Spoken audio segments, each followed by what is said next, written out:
Assalamu alaikum. Welcome students.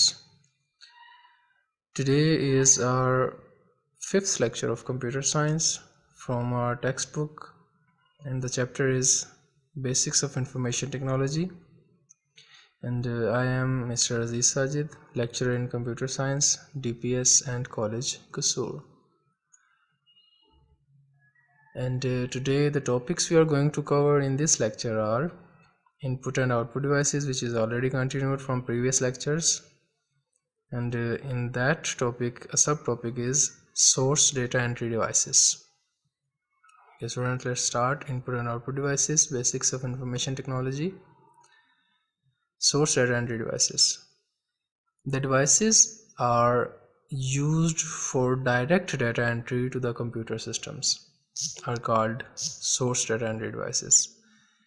वो तमाम devices जिनके ज़रिए हम कंप्यूटर में डेटा डायरेक्ट एंटर कर सकते हैं उसको सोर्स डाटा एंट्री डिवाइस कहते हैं.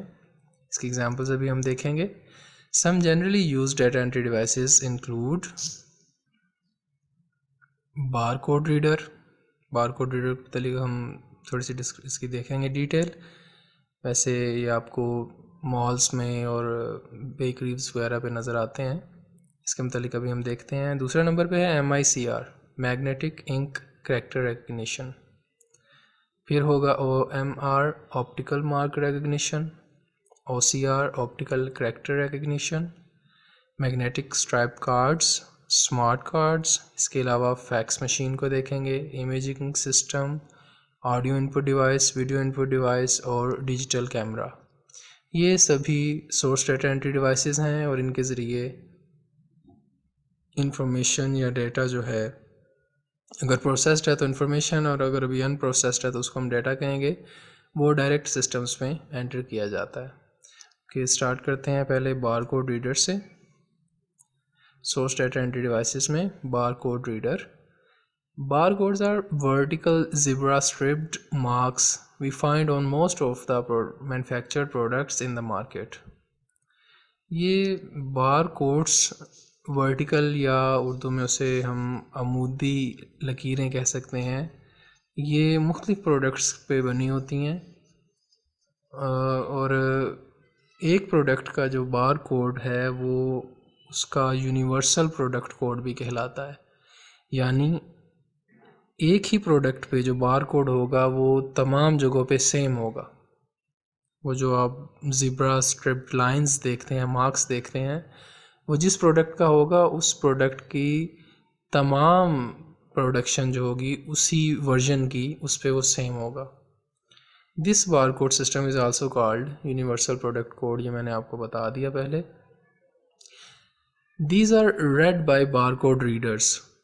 बारकोड रीडर्स के ज़रिए इनको सिस्टम के लिए रीड किया जाता है और फिर उसकी डिटेल जो है वो सिस्टम में प्रोवाइड की जाती है. बारकोड रीडर्स क्या होते हैं? Photo electric scanners that translate the barcode symbols into digital code which is then fed to the computers for further processing. ये एक्चुअली स्कैनर्स ही होते हैं, लेकिन ये फ़ोटो इलेक्ट्रिक स्कैनर्स होते हैं. इनमें से एक लाइट बीम आउट आ रही होती है. वो लाइट बीम जो होती है वो बार कोड को रीड करती है. उसको रीड करके उसके मुतालिक जो डिटेल होती है वो सिस्टम को प्रोवाइड कर दी जाती है. इसकी मैं अभी आपको एग्जांपल देता हूँ. पहले इसकी आप पिक्चर देख लें. ये आपको नीचे इसकी नज़र आ रही हैं पिक्चर्स. ये एक बार कोड बना हुआ है, वर्टिकल ज़िब्रा स्ट्रिप लाइंस लगी हैं. इसमें भी ऐसे ही है. और ये जो है ये बार कोड रीडर है. इससे फ़ोटो इलेक्ट्रिक स्कैनर के तौर पे इस्तेमाल किया जा रहा है और इसको बार कोड को रीड करते हैं. इसकी मैं आपको एक एग्ज़ाम्पल देता हूँ. फॉर एग्ज़ाम्पल आप बाज़ार से कोई प्रोडक्ट लेने जाते हैं. फॉर एग्ज़ाम्पल कोई एयर फ्रेशनर या कोई परफ्यूम लेने जाते हैं. अगर उसके ऊपर बार कोड बना हुआ है, अगर उस पर ये लाइंस इस तरह की लगी हुई हैं, तो उसका यूनिवर्सल प्रोडक्ट कोड कहलाएगा. और इसका तरीक़ाकार ये होता है कि इस बार कोड को जो सेलर है वो पहले ही एक बार बार कोड रीडर से रीड करवा के उसके अगेंस्ट उस प्रोडक्ट का नाम, उसका वर्जन कौन सा है और उसकी अमाउंट क्या है वो ऑलरेडी सिस्टम में स्टोर करवा देता है, डेटाबेस में स्टोर करवा देता है. उसके बाद जब भी बार कोड रीडर से वो इस बार कोड को रीड करेगा, वो स्टोर्ड डेटा ऑटोमेटिकली सिस्टम पे विजिबल हो जाएगा, सिस्टम पे रिट्रीव हो जाएगा कि ये इस प्रोडक्ट का बार कोड है और इसकी जो सेल प्राइस है वो ये है, या इतने का परचेज़ किया था और इसकी सेलिंग प्राइस ये बनती है। इस तरह से जितनी भी प्रोडक्ट्स होती हैं उनके पहले बार कोड एक बार रीड करवा के उसका डेटा सिस्टम में स्टोर करवाया जाता है, अमाउंट्स के साथ, प्राइसेस के साथ।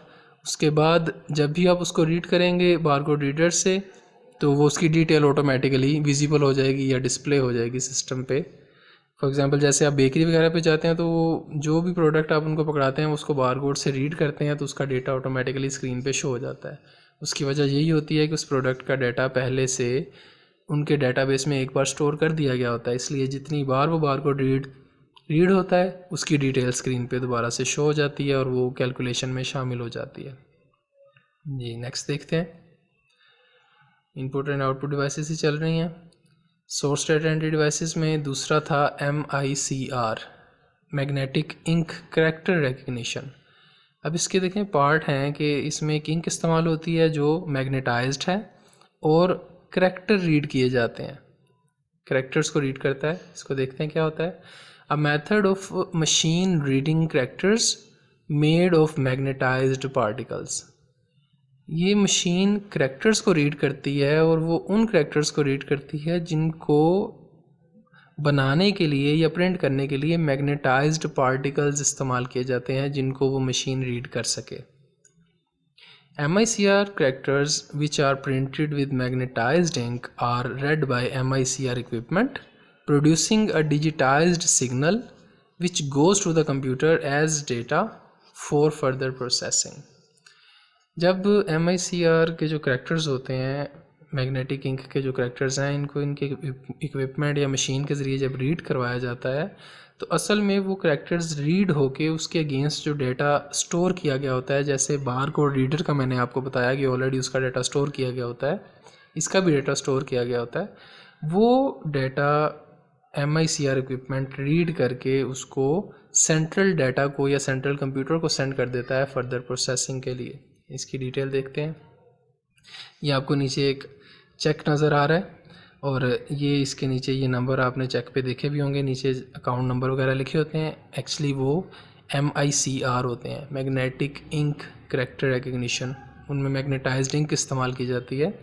जब आप उसको या जो ब्रांच के पर्सनस होते हैं उनके पास इक्विपमेंट होता है, उसमें जब वो उसको रीड करवाते हैं तो उसके अगेंस्ट जो भी डाटा स्टोर होता है वो फ़ौरन उनके सिस्टम्स पे शो हो जाता है। अब इसकी मैं आपको एग्जांपल देता हूँ। फ़र्ज़ करें एक पर्सन जो है अपने अकाउंट से पैसे निकलवाना चाह रहा है, विड्रॉ करना चाह रहा है। अब जब चेक सिस्टम वाले के पास जाता है उसको अमाउंट विड्रॉ करने के लिए, तो उसको क्लियर नहीं होता इसमें इतनी अमाउंट है या नहीं है।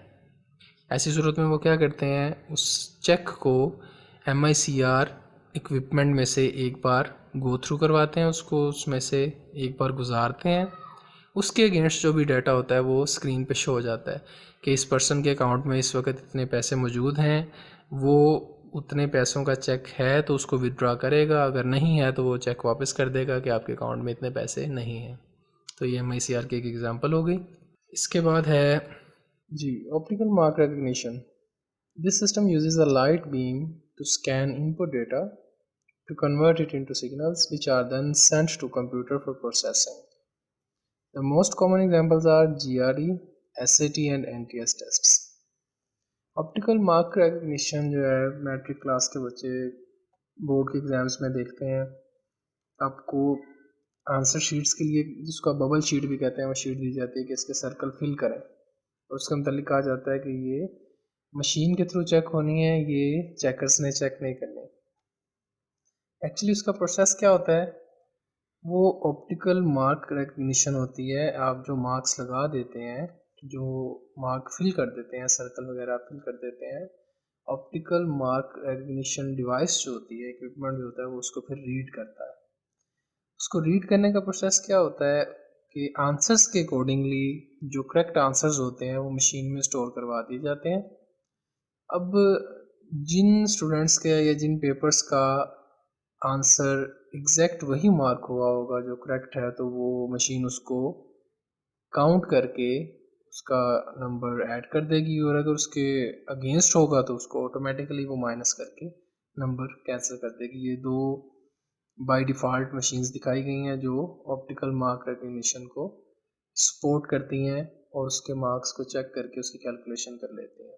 इसके अलावा डिफरेंट शेप्स की और साइज़ की मशीन्स होती हैं, इक्विपमेंट होते हैं जो बड़े लेवल पे ज़्यादा पेपर्स को चेक करने के लिए यूज़ होती हैं, लेकिन ये बाय डिफ़ॉल्ट आपको दो इक्विपमेंट यहाँ पे शो किए गए हैं। ये दोनों भी ऑप्टिकल मार्क रिकग्निशन इक्विपमेंट के तौर पे इस्तेमाल होते हैं।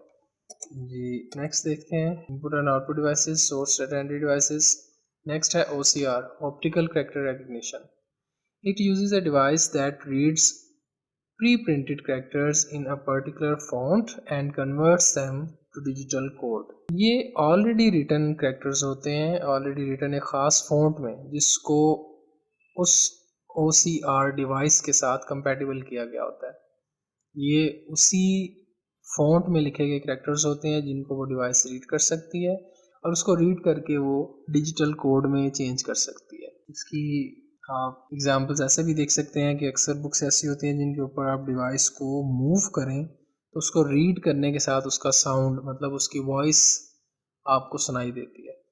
तो वो भी OCR के ज़रिए ही होती है। वो ऑप्टिकल कैरेक्टर को रिकग्नाइज करके उसके अगेंस्ट स्टोर्ड जो साउंड होते हैं या जो वर्ड्स होते हैं वो उसको स्पीकर्स के थ्रू आप तक पहुंचा देती है। यहाँ पे एक और OCR डिवाइस दिखाई गई है। ये स्पेसिफिक फॉन्ट को रीड करके उसका डेटा या तो कंप्यूटर में सेंड करेगी या स्पीकर्स के ज़रिए उसकी साउंड आउटपुट आप तक प्रोवाइड की जाएगी। ये इसकी एक और शेप है।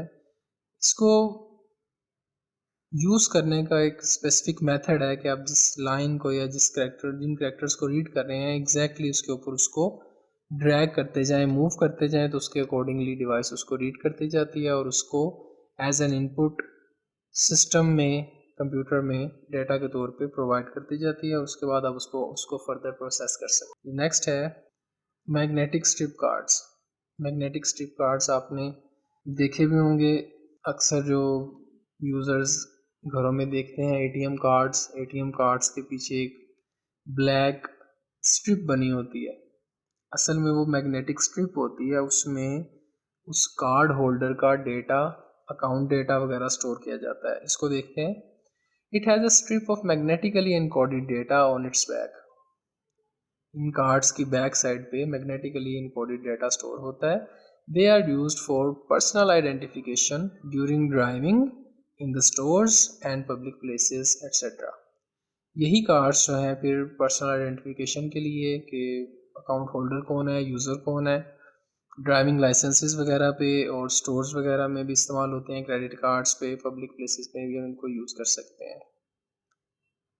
ये इसकी एक शेप दिखाई गई है। ये कार्ड की बैक साइड है और ये जो ब्लैक पट्टी आपको नज़र आ रही है स्याह रंग की, ये मैग्नेटिक स्ट्रिप कार्ड, इसको इसलिए कहते हैं कि ये स्ट्रिप इसकी बैक साइड पे बनी हुई है और असल में ये मैग्नेटिकली एनकोडेड डाटा है जो इस अकाउंट होल्डर के मतलब डिटेल इसमें स्टोर रखता है। आप इसको इनके जो रीडेबल डिवाइसेस होती हैं उनमें एंटर करें तो यूज़र का डाटा जो है वो उसको डी कोड करके इनपुट डेटा के तौर पे यूज़ कर लेते हैं। ये एक डिवाइस दिखाई हुई है जिसमें से कार्ड को स्वाइप किया जा रहा है। जब इसको स्वाइप करते हैं तो इसकी जो मैग्नेटिक स्ट्रिप कार्ड होता है उसके अंदर से स्वाइप होने से जो इनकोडेड डाटा होता है वो मशीन में स्टोर हो जाता है और उसके बाद उस पर आप फर्दर प्रोसेसिंग किसी भी तरह की हो वो आप कर सकते हैं।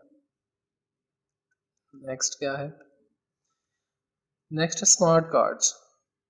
Smart card. It looks like a credit card, but a microprocessor and memory chip has been added additionally.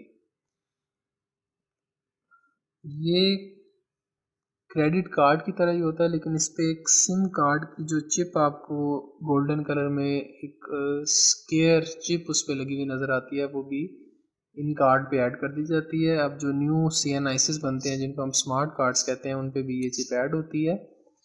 When inserted into a reader, it exchanges data with the corresponding information on a central computer. जब इसको आप किसी machine में या computer में जो उसको read कर सके उसमें एंटर करते हैं तो उसका डेटा सेंट्रल कंप्यूटर के साथ एक्सचेंज होता है। It can store some basic information also, इसमें बुनियादी मालूमात भी स्टोर हो जाती हैं, जैसे यूज़र का नेम क्या है और father name, date of birth, personal information जो होती है वो इसमें स्टोर हो जाती है। A mobile sim card and a person's smart CNIC are its example. आप मोबाइल में जो सिम इस्तेमाल करते हैं वो भी स्मार्ट कार्ड की एग्जांपल है, और मैंने भी बताया जो स्मार्ट CNIC बनते हैं, कंप्यूटराइज्ड नेशनल आइडेंटिटी कार्ड्स जो बनते हैं उन पे भी चिप लगी होती है, उसको वो भी इसकी एक एग्जांपल होती है। इसकी पिक्चर देखते हैं, ये आप देखें एक स्मार्ट कार्ड की एक एग्जांपल दिखाई हुई है, ये इसके ऊपर ये चिप बनी हुई है। ऐसी ही चिप आप उस मोबाइल के सिम कार्ड्स पे भी देखते हैं, और ऐसी चिप जो है CNIC वगैरह पे भी होती है। ये मज़ीद है, ये क्रेडिट कार्ड के ऊपर ही एडिशनली ये सिम कार्ड की तरह की चिप एंटर कर दी जाती है, और इसमें यूज़र का डेटा जो होता है वो स्टोर होता है। एक और एग्जांपल ये देखें, टाइप्स ऑफ स्मार्ट कार्ड। अब ये दोनों कार्ड स्मार्ट कार्ड ही हैं, ये दोनों कार्ड्स मशीन रीड कर सकती है, लेकिन इनमें थोड़ा सा डिफरेंस है। एक कार्ड पे यूज़र की इंफॉर्मेशन मौजूद है और एक कार्ड पे देखें तो यूज़र की इंफॉर्मेशन मौजूद नहीं है, अकाउंट होल्डर की इंफॉर्मेशन मौजूद नहीं है। तो ये कॉन्टैक्ट का स्मार्ट कार्ड है, और इसको हम कहेंगे कॉन्टैक्ट लेस स्मार्ट कार्ड। इसके ऊपर कॉन्टैक्ट नहीं मेंशन होता, इसको सिर्फ मशीन रीड कर सकती है, वो भी इस स्मार्ट कार्ड की चिप की जब उसमें एंटर की जाएगी तो उसको रीड कर सकेगी। Input and output devices. Fax machine, facsimile machine scans an image and sends it as electrical signals over telephone lines to a receiving fax machine which recreates its image on paper। Fax machine का process photostat machine की तरह ही होता है, लेकिन photostat machine में जो processing है वो एक ही जगह पे होती है।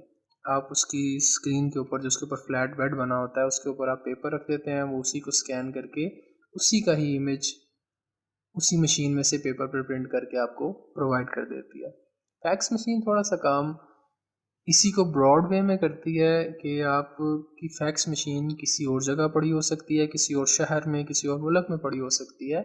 आप वहाँ से उसमें पेपर को स्कैन करवाएं, उसको पेपर को स्कैन करके उसको पेपर प्रिंट नहीं करेगी, उसको इलेक्ट्रिकल सिग्नल्स में कन्वर्ट कर देगी, और वो इलेक्ट्रिकल सिग्नल्स जो होंगे फिर थ्रू टेलीफोन लाइंस उस फैक्स मशीन के एड्रेस तक पहुँचेंगे जिसका एड्रेस आपने उसमें एंटर किया होगा, और वो फैक्स मशीन जैसे ही एक्टिव होगी वो इस रिसीव्ड इलेक्ट्रिकल सिग्नल्स को दोबारा से इमेज में कन्वर्ट करके पेपर पर प्रिंट करके आपको प्रोवाइड कर देगी। काम फोटोस्टैट मशीन की तरह ही है, लेकिन डिस्टेंट लोकेशंस पे हो जाता है। Fax machines have two types, dedicated fax machines and fax modems. हम इसमें पहले डेडिकेटेड फैक्स मशीन को देखते हैं। Dedicated fax machine, the normal fax machine जिसकी अभी हम बात कर रहे थे, takes the image of a paper, send it to other fax machine and that machine prints the image on paper. ये एक सिंपल फैक्स मशीन है जिसको हम डेडिकेटेड फैक्स मशीन भी कह सकते हैं। इसकी अप साइड पे ये एक बैक साइड पे स्लाइड है और एक फ्रंट साइड पे। एक स्लाइड से पेपर अगर जो आपने सेंड करना है वो आप रखते हैं, उसको स्कैन करके ये पूरा पेपर इसमें से रोटेट होकर दोबारा बाहर आ जाएगा, लेकिन उसका इमेज जो है वो इलेक्ट्रिकल सिग्नल में कन्वर्ट होके उस फैक्स मशीन के एड्रेस पे ट्रांसफ़र हो जाएगा जिसको आपने उसका प्रिंट देना है, और उस मशीन पे एक ब्लैंक पेपर पे वो इमेज प्रिंट होके आपके सामने आ जाएगा। इसी तरह अगर कहीं और से आपको फैक्स आएगी तो आप इसमें एक पेपर लगाएंगे, आपको यहाँ पे उसका जो है पहले नोटिफिकेशन मिलेगा कि आप फैक्स रिसीव हुआ है, आप उसमें पेपर लगाएंगे तो वो पेपर पे इलेक्ट्रिकल सिग्नल्स को दोबारा से प्रिंट करके आपके सामने प्रोवाइड कर दिया जाएगा, और आपके पास उन इलेक्ट्रिकल सिग्नल्स का पेपर प्रिंट आ जाएगा। दूसरी जो फैक्स मशीन थी वो थी फैक्स मॉडम। ये सिंपल एक सर्किट बोर्ड होता है जो आप कंप्यूटर सिस्टम के अंदर भी लगा सकते हैं और इसको एक्सटर्नल भी अटैच कर सकते हैं। डेडिकेटेड फैक्स मशीन में और फैक्स मॉडम में डिफरेंस ये होगा कि डेडिकेटेड फैक्स मशीन को पेपर का इमेज लेना पड़ता है, फिर उसको इलेक्ट्रिकल सिग्नल में सेंड करता है, जबकि फैक्स मॉडम्स होते हैं वो आपके कंप्यूटर के अंदर से डिजिटल डाटा को ही इलेक्ट्रिकल सिग्नल में तब्दील करके डेस्टिन्ड जो पोजीशन होती है वहाँ पे पहुँचा देते हैं, डेस्टिनेशन पे। Fax modem, a circuit board inside the system unit. It has the capability to send signals directly to someone else's fax machine or computer. Fax modem from computer to computer. जी, तो difference यही है कि dedicated fax machine जो है वो paper का image लेके उसको पेपर पे प्रिंट करवा देती है, जबकि फैक्स मॉडम जो है ये आपके कंप्यूटर से ही डिजिटल इमेज लेके उसको इलेक्ट्रिकल सिग्नल्स में कन्वर्ट करके जो फैक्स मशीन या एड्रेस आप देते हैं या कंप्यूटर का एड्रेस आप देते हैं वहाँ पे उसका इमेज पहुँचा देता है। ये दो शेप्स दिखाई हुई हैं फैक्स मॉडम की। ये इंटरनल फैक्स मॉडम है, ये सिस्टम के अंदर अटैच होगा, और ये एक्सटर्नल फैक्स मॉडम है, आप इसको यूएसबी के ज़रिए यूएसबी पोर्ट पे अटैच कर सकते हैं। नेक्स्ट देखते हैं, इनपुट एंड आउटपुट डिवाइसेस ही चल रही हैं, source data entry devices. Imaging system, imaging scanner या graphic scanner converts text, drawings and photographs into digital form and stores it to the computer system for further processing.